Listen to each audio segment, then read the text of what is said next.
Hi, students. It's Dr. Newmark here. This is our last video of the semester. There's just a few things left this semester in terms of content that you need to turn in, but this week was the last week of new readings. And so this is my highlights video that's going to emphasize some of the things that I thought were most significant, but you all might have your own ideas.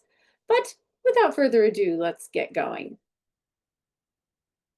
Okay, so I do want to talk about two things that weren't on the schedule for this week, but one was on the schedule last week, which was Diataxis.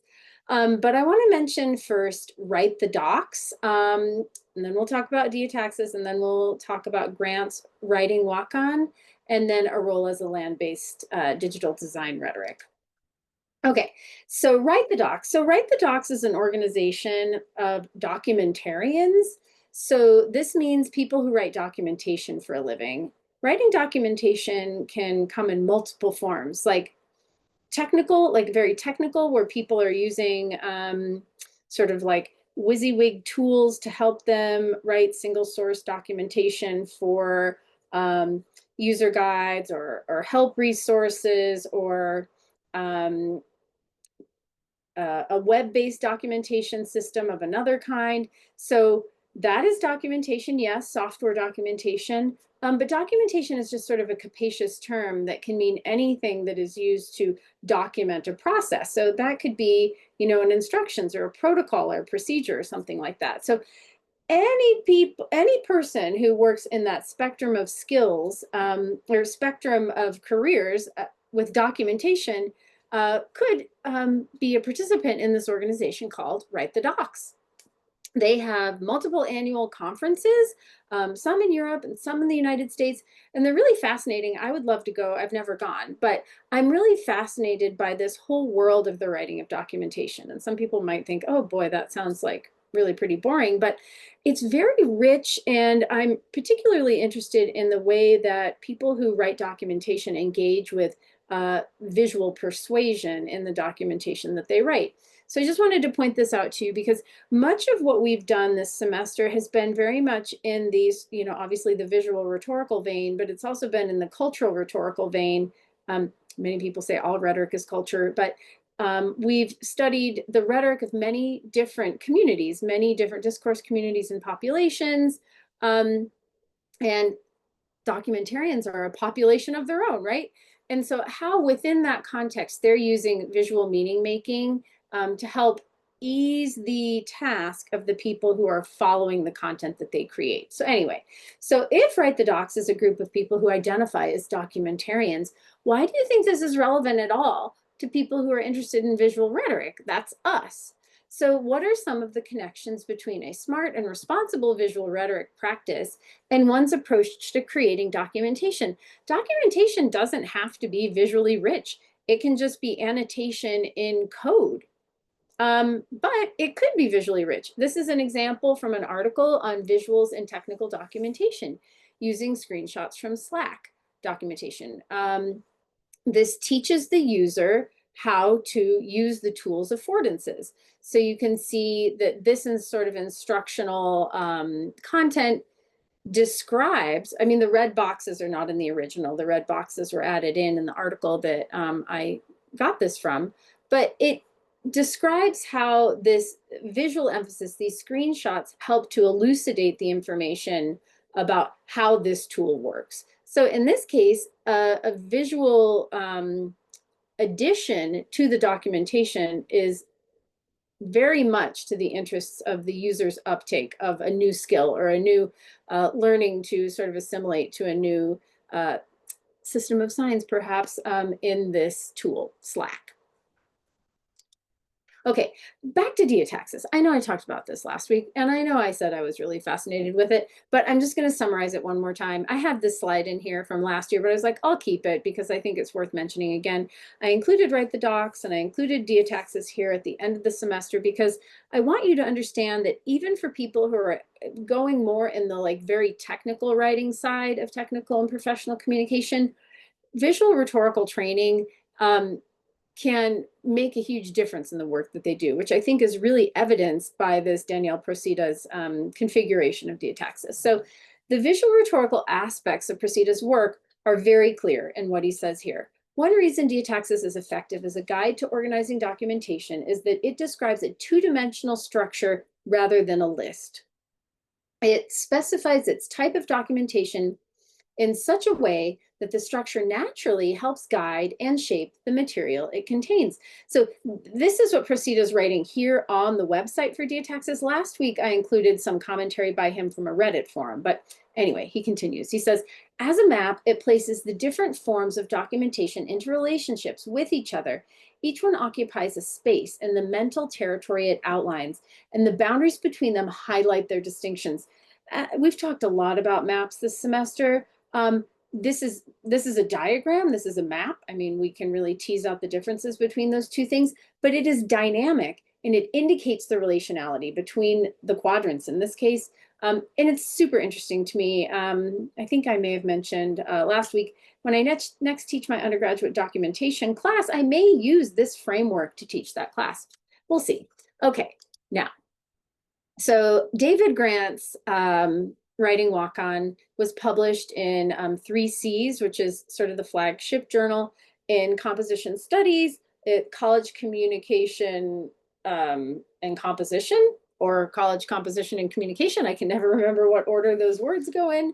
But I read this article years ago, and it might have actually been in the same issue of 3Cs that an article of mine was in. But anyway, I've thought about it a lot since I read it the first time. I'm really interested in the work of Bruno Latour, and I'm also interested in the work of many, he's a non-native scholar, but I'm very interested in the work of Indigenous Science and Technology Studies scholars, Indigenous STS. And so Grant refers to some of those people in this article in this discussion of like new materialist rhetorics. So he touches on three things at the beginning: Marxist historical materialism, new materialism, and indigenous materialisms. And he draws some distinctions between the three of those categories. He emphasizes the Eurocentric tradition foregrounds interlocutors who are human. These, quote, theories of communication are based on speech acts between humans. That's sort of the default in classical rhetoric. He explains that there are, however, non-Eurocentric rhetorics that afford communication between humans and non-humans. So that could be non-humans in the form of animals or other sort of non-human powers or agents. So he's describing this pipe. He says, the pipe then is a potent locus for communication, even if it is not itself the medium of that communication or the means by which communication is signified. As a central object for Lakota practices, it is understood as that which can connect Lakota people to the non-humans and the ultimate great mystery, Wakantanka. If you're interested in hearing David Grant talk about this more, I would point you to this podcast. I haven't included a link to it, but you can just look it up yourself, this 3Cs podcast with David Grant. And you know, you can hear more about this, but thinking about this pipe as a technology and what it means for this rhetorical object to function as a technology is an interesting and important part of this essay as well. I want to move directly into Kristen Arola's article here, her chapter, A Land-Based Digital Design Rhetoric. And it was almost by accident that I chose this as the final reading for my class last semester. And last semester I taught this, and I've kept it for you all too. I had sort of forgotten, even though I've been at conferences with Kristen before, I knew she is an indigenous descendant of Ojibwa tribal communities in northern Michigan. But I had forgotten that she also has ancestral ties to Finland. So it was a really interesting threading together of these two historical meaning-making strategies that were really central to her own life and her own story. So she's talking about this website, which I'll get to in another slide or two. But she says, videos and interactive maps that explore Native culture and language are very important for us to interrogate, explore, read into, examine, whatever term you want to use to describe them. But she's very concerned about these videos and interactive maps in a digital domain. Sort of the new hypermedial iterations of these kinds of as Tufte would say, data visualizations. But they're not just data, well, it depends how you consider, what you consider data, but the combination of all these forces into like a website, for example, which is what she's talking about. So she explores how the kind of map, a digital map in an interactive public web domain, renders the internet an interactive, hypermediated indigenous space. So in my class last semester, we talked about visual maps as documentation practices. I think we've sort of gotten to that in this class too. And we've talked about documentation. I just was talking to you about documentation a few slides ago, but maps play a role as like documenting a three-dimensional space in a two-dimensional realm, right? So maps come in all shapes and sizes and in various applications. And many of you wrote really incredible discussion board posts about map making and the kinds of maps that you have as art hanging on your wall. And they meant all kinds of things to you in your personal life and in your history. I think it's particularly interesting when maps cross over into this sort of aesthetic domain of art, when in fact, sort of data visualization and art as colliding with each other, as we track way back to John Berger at the beginning of the semester, we think about data as being sort of this factual construct and like a positivist representation, data as truth, as a representation of this sort of like pathos appeal. But then we often see as the ones many of you shared in the discussion board, they were of imagined spaces. So how then do they become data visualizations? But in this case, I want us to think again, perhaps ending our class with what does mapping mean? So what is a land-based rhetoric? And that's another really powerful question that she asks. And she asks if this emerges from indigenous ways of knowing. And if it does, how does this apply to the digital spaces we interact with in our daily lives? So she signals two movements from 20 years ago within the emergence of discussions of visual rhetoric and composition studies. Number one, an engagement with pictorial images. And number two, a focus on design. So we absolutely looked at pictorial images from early in the semester.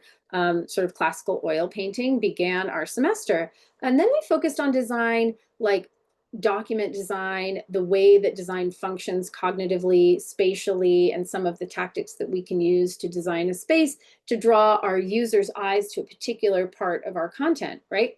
So this is a bifurcation though, pictorial images and design. And she explains that bifurcation describes some of the approaches that she's exploring, and I would say that it was just describes some of the tactics that we use this semester. But what about important movements since the early 2000s? So she talks about these two, but has anything important happened since then? Okay, so Arola reminds us that the split between information and design is never quite clear.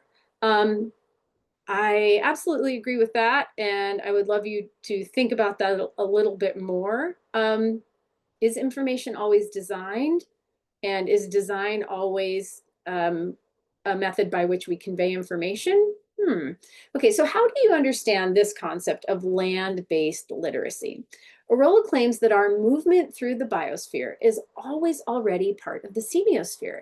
And I have a bracket here saying symbolic action, but this term semiosphere, I just included this on the slide, comes from Uri Lotman's work, Universe of the Mind, chapter 8. So if you want to kind of like dial back to like a, I don't know, foundational definition of this term, do look at this. You can see the full text online.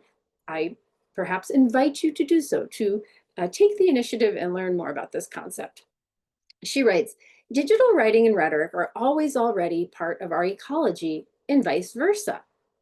Arola suggests that for individual communities, specific relationships with specific lands shape design of digital outputs.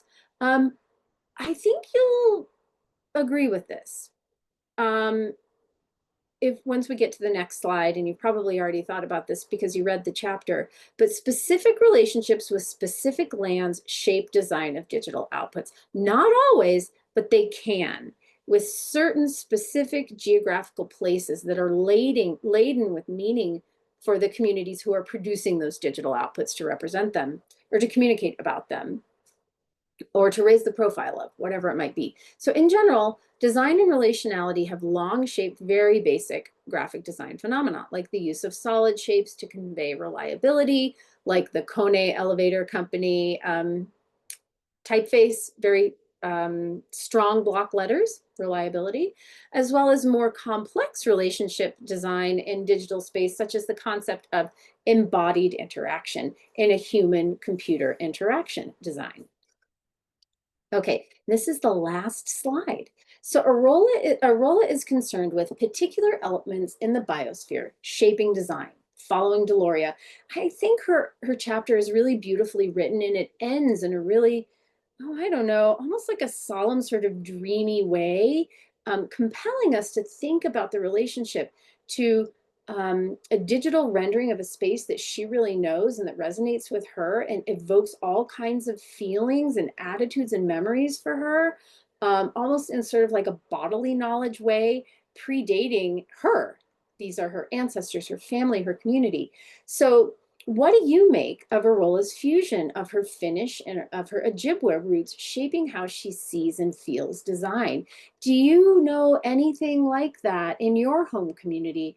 Any kinds of sort of digital design outputs, maybe a website that represents a community like she's describing that represents this kind of fusion, maybe a multicultural fusion, or maybe not even just multicultural, but a multiplicity of certain identifiers or certain themes or historical incidences, but it's a space of fusion. And she really brings that forward powerfully. And here on the screen, I show a screen capture of this The Ways series, which she discusses in her chapter. Okay, so with that, I hopefully have left you with a lot to think about in this last video. The only remaining things that we have this semester are your scrapbook, the second half, and your final project. So if you have any questions about either of these, do drop me an email. And I'm really looking forward to these last few weeks in the class when your final projects come together. And I just want to thank you for the wonderful semester that we've had together in this online class. Bye.